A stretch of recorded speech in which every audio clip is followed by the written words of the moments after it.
two people buy the exact same car, same make, same model, same color, same options from the same dealership. One of them pays about $1,100 less than the other. They didn't haggle harder. They didn't know a secret password. The only thing that was different was the day they walked in. That's not a fluke, and it's not luck. It's the calendar quietly doing the negotiating for you, and almost nobody shopping for a car understands how it works. I do, because I spent 18 years in the car business, and I watched the same deal swing by thousands of dollars depending on whether it landed on the 1st of the month or the 31st. Today, I'm going to hand you the full timing playbook. The right month, the right week, the right day, even the right hour, so the deadline pressure that's normally aimed at you starts working in your favor instead. Before we dig in, do me a quick favor. Hit subscribe and share this with anyone you know who's about to buy, because timing is the one lever that costs you literally nothing to pull. And drop a comment telling me roughly when you're planning to buy. I'll tell you if you've picked a good window. All right, let's get into it. Here's the thing most shoppers never realize. A dealership doesn't just make money one car at a time. They make money in chunks, on volume, tied to deadlines set by the manufacturer above them. Hit a certain number of sales in a month and the dealer unlocks a fat bonus, sometimes tens of thousands of dollars, that has nothing to do with the profit on your individual car. So a salesperson sitting one unit short of that bonus on the last day of the month is a very different animal than the same salesperson on the second of the month with all the time in the world. From the inside, we used to feel the calendar like weather. Like the first week was relaxed and the last weekend was a full-on scramble. Once you understand that the dealer has their own deadline breathing down their neck, you stop seeing yourself as the only one under pressure in the room. Suddenly, you're the one holding something they need, a sale right now before the clock runs out. Let's start with the one you've probably heard whispered before. Buy at the end of the month. It's the most famous timing tip out there, and unlike a lot of car buying folklore, this one is actually true. Most dealerships measure their salespeople and their stores on monthly numbers, and those numbers reset at midnight on the last day. So in those final 2 or 3 days, a store that's close to a bonus tier will get genuinely flexible, because selling you a car at thin profit to hit a volume target can be worth far more to them than the few $100 they'd squeeze out of you on a slow Tuesday. I've seen managers approve a number on the 30th that they'd have laughed at on the 12th. Same car, same customer, completely different mood. The catch is that end of month is no secret to them either, so the lot can be busy and the staff can be frazzled. Come in informed, ready to move, and you become the easy win they're desperate for. Now here's the upgrade most people miss. If the end of the month is good, the end of a quarter is better. The automakers set targets in 3-month blocks too, and those quarterly bonuses are bigger and harder to hit than the monthly ones. So when the last day of the month also happens to be the last day of a quarter, that's March, June, September, and December, you've got 2 deadlines slamming shut at the exact same time. The pressure on the dealer compounds, because now they're not just chasing this month's number, they're chasing a quarter's worth of bonus money that could vanish if they come up a unit or two short. That's why a late June or late September deal often beats a random end-of-month deal by a noticeable margin.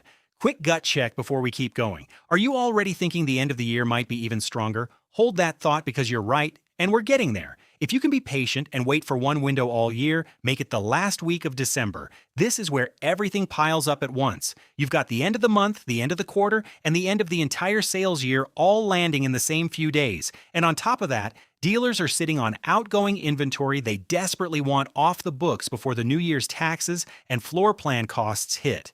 Floor plan, by the way, is just the interest the dealer pays on the loans they took out to put those cars on the lot in the first place. Every car is quietly costing them money every single day it sits there. So that shiny sedan that's been parked since spring isn't an asset to them anymore, it's a bill. Walk in between Christmas and New Year's ready to buy, and you are doing them a favor by taking it. That's exactly the kind of favor that gets you a great price. There's a second clock running alongside the calendar, and it's the model year clock. Car makers roll out next year's models on their own schedule, often in late summer and early fall, which means the current year cars suddenly become last year's overnight, even though they're brand new and haven't moved an inch. Dealers need that older inventory gone to make room, so the outgoing model year gets the aggressive incentives, the rebates, and the manager who's willing to deal. Here's the honest trade-off, and I'll always shoot straight with you. The moment you drive off, that car is technically a year older on paper, so it'll show a little more depreciation when you eventually sell it. But if you tend to keep your cars a long time, that paper difference barely matters, and the upfront savings can be thousands. From the inside, the outgoing model year was always the car we most wanted to move, which is exactly why it's the one you most want to buy. Okay, let's zoom in from months to days because the day of the week matters more than you'd think. Weekends are when dealerships are slammed, packed showroom, every salesperson juggling 3 customers, nobody with the time or the motivation to fight for your business. Flip that around and walk in on a quiet Monday or Tuesday, and you're often the only serious buyer on the floor. Now, the salesperson has all the time in the world for you. The manager's not buried, and they'd much rather close one real deal on a dead afternoon than watch you walk. Insider tip that sounds like a joke but isn't. Go on a miserable, rainy day. When the weather's bad and the lot is empty, the staff is bored, the numbers look grim, and a ready buyer feels like a rescue. I've watched a gloomy Tuesday turn into the best deal of the week purely because we were thrilled someone showed up at all. People love the advice to show up right before closing so the staff will rush to get rid of you. And I want to gently push back on that one because it can backfire. Yes, they want to go home, but so will you. And a tired, rushed negotiation is how mistakes get made and add-ons sneak through. What I actually recommend is arriving a few hours before closing late afternoon, so there's real urgency in the air but still enough time to work the numbers carefully, get financing right, and read everything you sign. You want the dealer feeling the clock. You do not want to feel it yourself. Give them the time pressure and keep the calm for your own side of the desk. That's the balance that protects both your wallet and your sanity. Here's a longer game move for the patient shopper. Every few years, a car gets fully redesigned. A brand new generation with a fresh look and new tech. The moment that redesign is announced or starts hitting lots, the current version, the one that's about to look old, gets noticeably cheaper because dealers know the new one is the shiny object everybody will want. If you don't care about having the very latest styling and you just want a reliable, well-sorted car, buying the outgoing generation right before or as the redesign lands can be a fantastic value. The current model has usually had its bugs worked out over its life cycle too, so you're often getting a more polished car for less money. A little patience and a little reading of car news turns into real leverage here. This is the move for the buyer who plays chess, not checkers. Just as important as knowing when to buy is knowing when to stay home because some windows are working against you. Spring is rough because tax refund checks land and suddenly everybody's flush with a down payment and ready to spend. High demand means the dealer has zero reason to bend. Be a little skeptical of the big holiday sales events each too, Memorial Day, 4th of July, Labor Day. They're advertised like miracles, and sometimes the rebates are real, but the lots are mobbed and the urgency is all manufactured. And obviously, the worst possible time to buy a specific car is the week it launches, when it's brand new, in demand, and there's not a dollar of discount to be found. Sometimes there's even a market markup on top of sticker. Hot new releases are the one place the dealer holds all the cards, so unless you simply must have it, let the hype cool first. Now let's put it all together, because the real magic isn't any single tip. It's stacking them. Each timing window is a bit of leverage on its own, but when you line several up at once, they multiply. Imagine walking in on a quiet weekday afternoon in the last week of December to buy an outgoing model year car the dealer's been dying to clear. End of month, end of quarter, end of year, end of model year, and a slow day, all at the same time. That's not a discount, that's a perfect storm, and it's the closest thing to a cheat code in this whole business. You won't always be able to line up every single factor, and that's fine. Even hitting 2 or 3 of these stacks up real savings. The point is to let the calendar do the heavy lifting it's so good at instead of fighting the whole battle on price alone.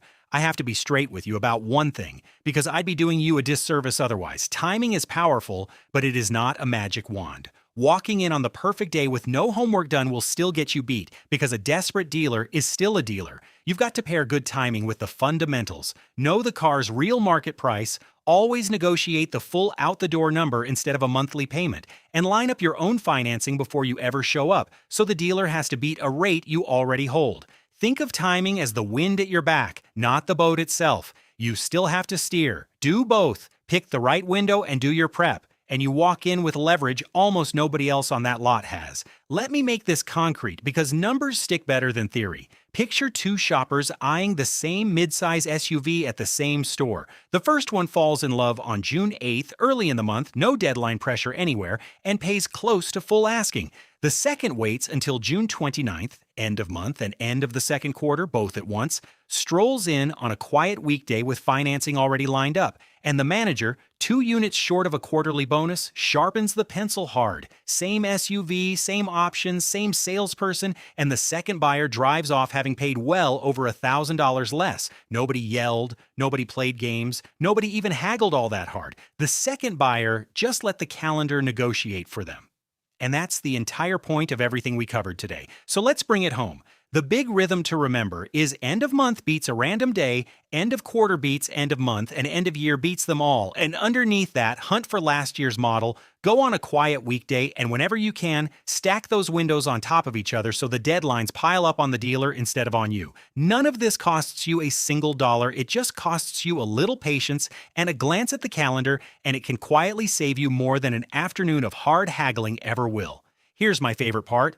Timing is the one advantage you can use even if you hate negotiating, because the clock does the arguing for you. If this helped, do me a favor, hit subscribe so you catch the rest of this series and share it with anyone you know who's about to go car shopping. You might just save them $1,000. And tell me down in the comments, what month are you planning to buy in? Drop it below and I'll let you know if you've picked a good one. I'm Drew with Automotive Insights. Thanks for watching, and I'll see you in the next one.